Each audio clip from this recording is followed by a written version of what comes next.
रात की स्याही आकाश पर छा चुकी थी। तारों का झिलमिलाता समंदर ऊपर फैला था और धरती पर मशालों की मध्यम रोशनी टिमटिमा रही थी। बस्ती का शोर धीरे धीरे थम रहा था, मानो सारी कायनात सुकून की चादर ओढ़ रही हो। यासर, एक नौजवान, अपनी वालिदा के ख्वाबों को हकीकत में ढालने के लिए दिन रात मेहनत में जुटा रहता। वह एक छोटी सी बस्ती में अपनी बेवा वालिदा के साथ रहता था, जिसका नाम था सहर-ए-नूर। उसके वालिद का साया बचपन में ही सर से उठ गया था। उसकी वालिदा ने दूसरों के घरों में मेहनत मजूरी कर उसे पढ़ाया लिखाया। यासर को बचपन से मेहनत की आदत थी। जब वह जवान हुआ तो बस्ती के एक बड़े साहूकार से एक रथ किराए पर लिया और उसे बस्ती की सड़कों पर चलाने लगा। दिन भर धूप की तपिश सहता, मुसाफिरों को उनकी मंजिल तक पहुंचाता और माह के अंत में रथ का किराया साहूकार को अदा कर देता। जिंदगी मुश्किल थी, मगर यासर अपनी वालिदा को आराम देना चाहता था। अब उसकी वालिदा की हड्डियां कमजोर हो चली थीं और उनमें मेहनत की ताकत न रही थी।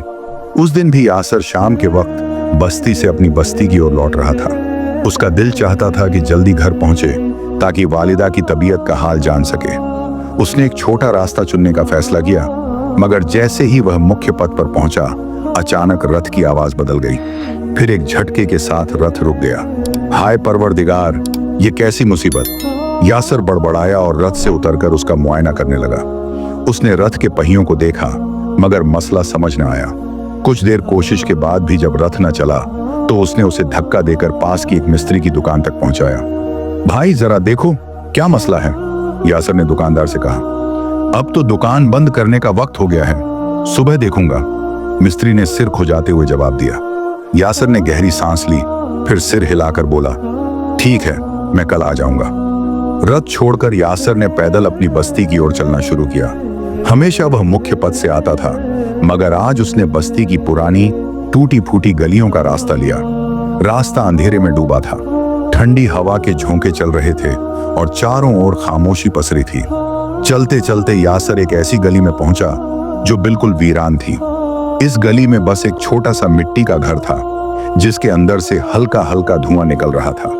यह नजारा यासर के लिए अजीब था, क्योंकि उसने पहले कभी इस रास्ते पर कोई घर नहीं देखा था। वह आगे बढ़ा तो अचानक उसके नथुनों से एक अजीब मगर बेहद दिलकश खुशबू टकराई। ऐसी खुशबू उसने अपनी जिंदगी में कभी न महसूस की थी। यह खुशबू जैसे उसके दिल दिमाग पर छा गई। उसकी भूख जाग उठी और वह किसी जादू के असर में उस घर की ओर खींचने लगा। दिल में एक अजीब सी बेचैनी और तजस्सुस था। रात का सन्नाटा चारों ओर फैला था। यासर उस सुनसान गली में खड़ा उस मिट्टी के घर को हैरत से देख रहा था। अंदर से निकलने वाला धुआं और वह जादुई खुशबू उसके होश पर काबिज हो रही थी। उसका दिल जोर जोर से धड़क रहा था। वह कशमकश में था कि दरवाजा खटखटाए या लौट जाए। ये जगह अजीब है, यासर ने खुद से कहा, मगर उसके कदम जैसे जम गए। खुशबू इतनी जादुई थी कि वह किसी अनदेखी जंजीर में जकड़ता जा रहा था। उसका पेट भूख से मचल रहा था, जैसे उसने दिन भर कुछ न खाया हो, हालांकि वह बस्ती से खाकर निकला था। आखिरकार वह झिझकते हुए दरवाजे के करीब गया और धीरे से दस्तक दी। कुछ पल खामोशी रही, फिर दरवाजा चरमरा कर खुला। यासर की सांसें थम गईं। दरवाजे पर एक शहजादी खड़ी थी, जिसने अपने चेहरे को चादर से ढांप रखा था, मगर उसकी आंखें, वह गहरी हरी आंखें, जैसे किसी जादुई जंगल की खामोश कहानियां सुना रही हों। यासर ने अपनी जिंदगी में ऐसी आंखें कभी न देखी थीं। उनमें एक अजीब सी कशिश थी जो उसे अपनी ओर खींच रही थी। कुछ पल के लिए वह साकित खड़ा रहा, जैसे वक्त ठहर गया हो। जी, आप कौन? एक नरम, मधुर मगर रहस्यमय आवाज ने यासर को होश में लाया। मैं एक मुसाफिर हूं, यासर ने हकलाते हुए कहा, अपनी हकलाहट पर खुद हैरान। मैं यहां से गुजर रहा था, मगर इस खुशबू ने मुझे रोक लिया। क्या मुझे कुछ खाने को मिल सकता है? शहजादी ने हल्का सा सिर झुकाया और बोली, हाँ, क्यों नहीं, मैं यहाँ खाना बनाकर बेचती हूँ। मेरे हाथ का जायका सबको पसंद आता है। यासर ने चौंक कर इधर उधर नजर दौड़ाई। गली सुनसान थी और वहां कोई और न था। यहाँ कोई और नजर नहीं आता, वह धीरे से बोला, जैसे खुद से बात कर रहा हो। यहाँ वही लोग आते हैं जो रास्ता भटक जाते हैं, शहजादी ने आहिस्ता से कहा। यासर ने चौंक कर उसे देखा, मगर वह पलटी और बोली, आइए, अंदर आइए, मैं आपके लिए खाना लाती हूँ। यासर हिचकिचाया, मगर भूख ने उसके कदम आगे बढ़ा दिए। वह अंदर चला गया। घर के अंदर सादगी थी, मगर एक अजीब सा सुकून बिखरा हुआ था। मिट्टी की दीवारों पर मशालें जल रही थीं और हवा में खुशबू की सरगोशियां घुल रही थीं। शहजादी ने यासर को एक छोटे से कमरे में बिठाया, जहां एक पुरानी मगर साफ दरी बिछी थी। बैठिए, मैं अभी खाना लाती हूं, उसने कहा और अंदर चली गई। यासर की नजरें उसके पीछे गईं, मगर वह उसका चेहरा न देख सका।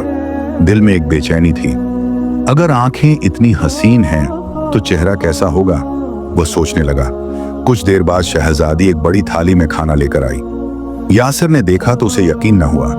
यह कोई साधारण खाना नहीं था। चावल सुनहरे थे और उनमें एक ऐसी खुशबू थी जैसे किसी और जहां की मिठास और गर्माहट बसी हो।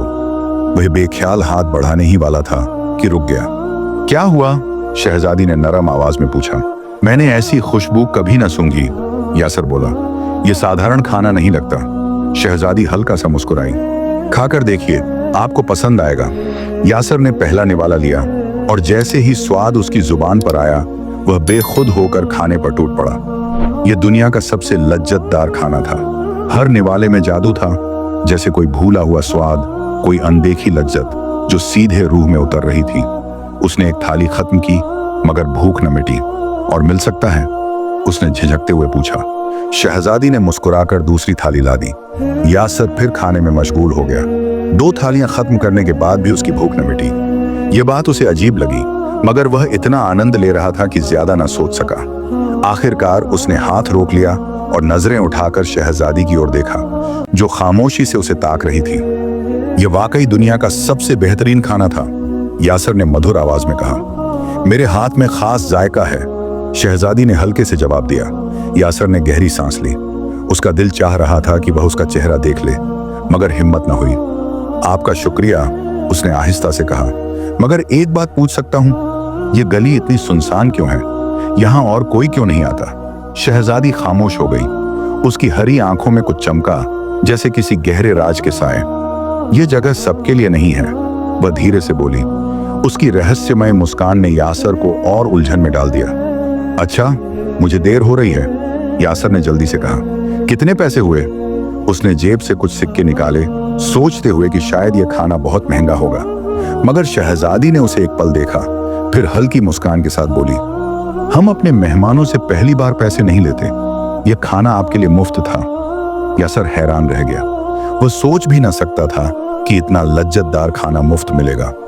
वह कुछ कहना चाहता था, मगर उसकी नजरें फिर से उन हरी आंखों में फंस गईं। उनमें एक रहस्यमय जादू था, एक अनजाना आकर्षण। शुक्रिया, उसने नजरें झुकाकर कहा और जल्दी से दरवाजे की ओर बढ़ा। जैसे ही वह बाहर निकला, ठंडी हवा का झोंका आया और उसे लगा जैसे वह किसी ख्वाब से जाग रहा हो। वह तेज कदमों से अपनी बस्ती की ओर बढ़ा। रात गहरा चुकी थी और चांदनी हल्की हल्की पथ पर बिखरी थी, मगर उसका दिमाग उसी शहजादी, उस सुनसान गली और उस जादुई खाने में अटका था। यह शहजादी कौन थी? यह जगह इतनी वीरान क्यों थी? और उस खाने में ऐसा क्या था कि मेरी भूख खत्म ही न हुई?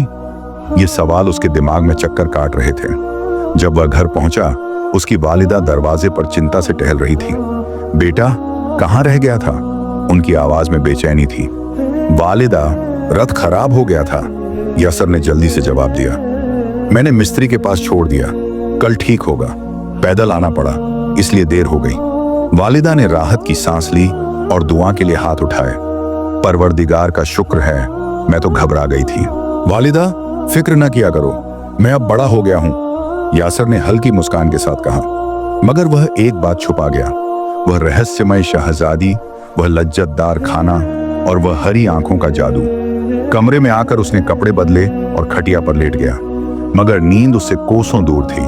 वह बस उस शहजादी के बारे में सोचता रहा। उसका चेहरा कैसा होगा?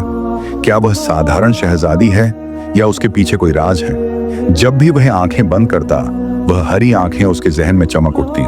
क्या मुझे वहां दोबारा जाना चाहिए? यह ख्याल आते ही उसके होंठों पर हल्की मुस्कान आई और अगले ही पल नींद की लहरें उसे अपनी आगोश में ले गईं। सुबह वालिदा की आवाज ने उसे जगाया। बेटा, जल्दी कर, नाश्ता ठंडा हो जाएगा। यासर उठा, नाश्ता किया और रथ की मरम्मत के लिए मिस्त्री की दुकान पहुंचा। बस पहिए का मसला था, ठीक कर दिया, मिस्त्री ने कहा। यासर ने सिक्के दिए और रथ लेकर फिर बस्ती की सड़कों पर निकल पड़ा, मगर उसका दिमाग अब भी उसी शहजादी के इर्द गिर्द घूम रहा था। 2-3 दिन वह इस उधेड़बुन में रहा। उसका दिल चाहता था कि वह फिर उस गली में जाए, मगर वह खुद को रोक रहा था। आखिरकार तीसरे दिन उसने हिम्मत बटोरी और शाम के वक्त फिर उसी गली की ओर चल पड़ा। गलियां वैसी ही वीरान थीं और वह मिट्टी का घर अब भी धुआं उगल रहा था। वही जादुई खुशबू हवा में बिखरी थी। यासर ने दरवाजे पर दस्तक दी। दरवाजा खुला और शहजादी सामने थी। इस बार वह चमक रही थी जैसे वह उसी का इंतजार कर रही हो।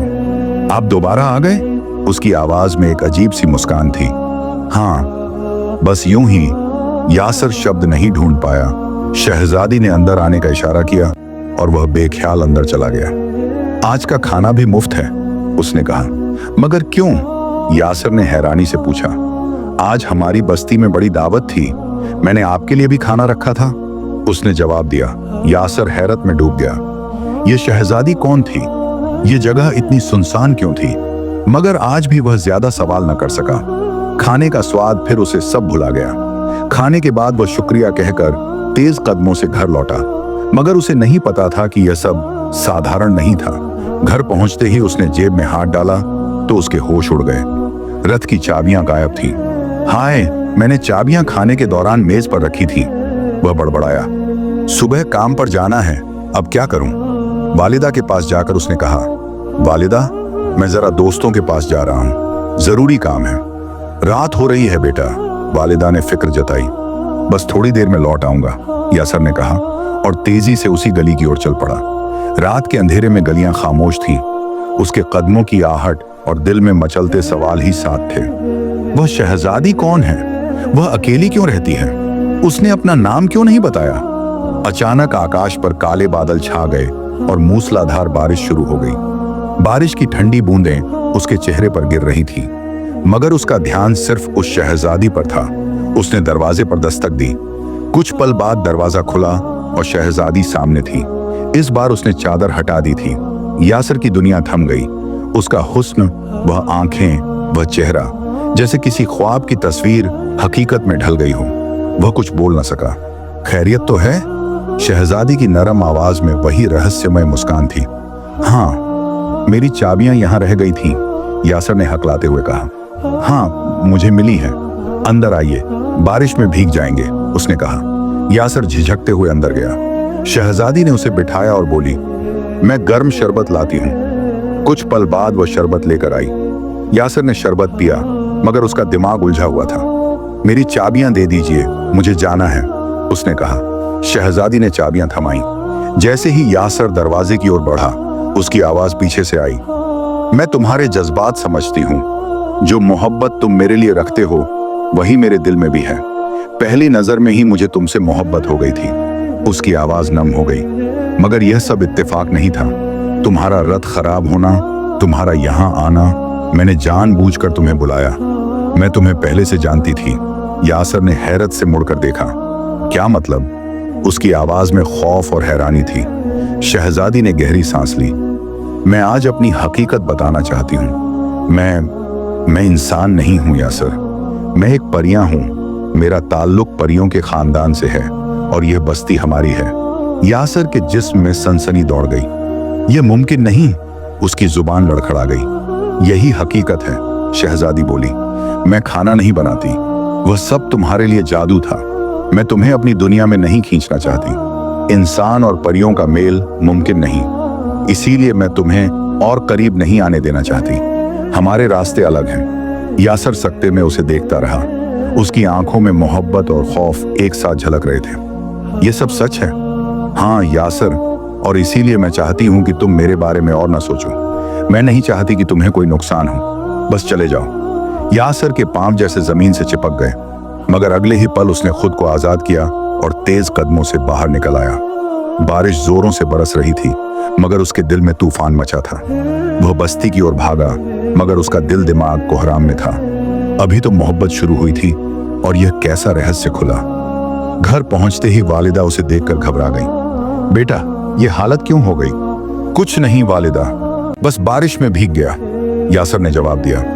वालिदा ने उसे चादर में लपेटा मगर वह जानती थीं कि उसका बेटा किसी गहरे समंदर में डूबा है। रात भर यासर करवटें बदलता रहा। अगली सुबह उसने खुद को सामान्य करने की कोशिश की। वह रथ लेकर बस्ती की सड़कों पर निकला।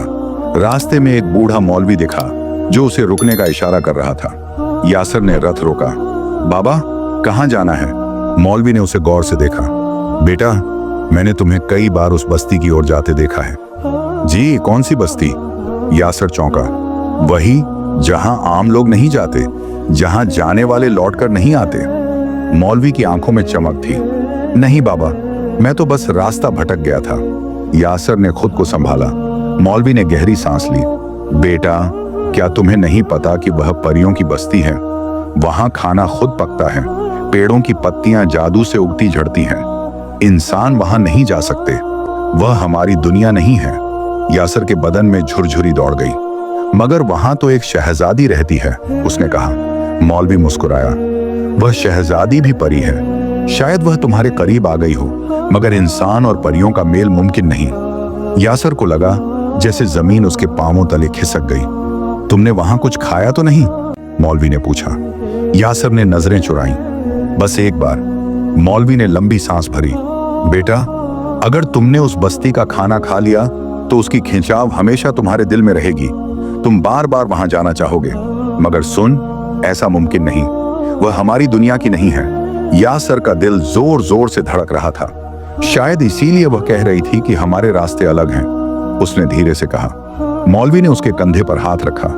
यही बेहतर है बेटा, इसे भूल जाओ, अपनी जिंदगी में आगे बढ़ो। उस रात यासर घर लौटा, मगर उसका दिमाग उलझा था। क्या वह सब जादू था? क्या वह शहजादी कभी उसकी हो ही नहीं सकती थी? मगर वह तो उससे मोहब्बत कर बैठा था। वक्त गुजरता गया, मगर यासर के दिल में वह चेहरा, वह हरी आंखें, वह रहस्यमय मुस्कान हमेशा के लिए कैद हो गईं। वह लाख कोशिशों के बावजूद उसे न भूल सका। कभी कभी वह सोचता कि फिर उस गली में जाए, शायद वह शहजादी फिर मिल जाए। मगर वह जानता था कि ऐसा मुमकिन नहीं। उसने कभी उन गलियों का रुख न किया और न ही वह शहजादी उसे दोबारा नजर आई। मगर एक चीज हमेशा उसके साथ रही, वह खुशबू, वह जादुई खुशबू जो कभी कभार उसकी सांसों में बसी महसूस होती थी, जैसे परियों की मोहब्बत की सरगोशी जो हमेशा के लिए उसके वजूद का हिस्सा बन गई थी। वर्षों बाद यासर की शादी हो चुकी थी। वह 2 बच्चों का वालिद बन चुका था, मगर यह राज उसके दिल में दफन था। वह हरी आंखें, वह रहस्यमय मुस्कान वह कभी न भूल सका। कुछ ख्वाब ऐसे होते हैं जो हकीकत से ज्यादा गहरे होते हैं। ये वही ख्वाब था जो यासर की रूह में बसता रहा और जिसे वह जिंदगी भर न भूल सका। दोस्तों, अगर आपको ये कहानी पसंद आई हो तो वीडियो को लाइक करें और अपनी राय कमेंट में लिखकर बताएं कि ये कहानी कैसी लगी और अपने दोस्तों के साथ शेयर करें। ऐसी ही जादुई कहानियों के लिए हमारे चैनल को सब्सक्राइब करें। सहरे नूर का यह किस्सा थम गया, मगर आपका सफर अभी जिंदा है।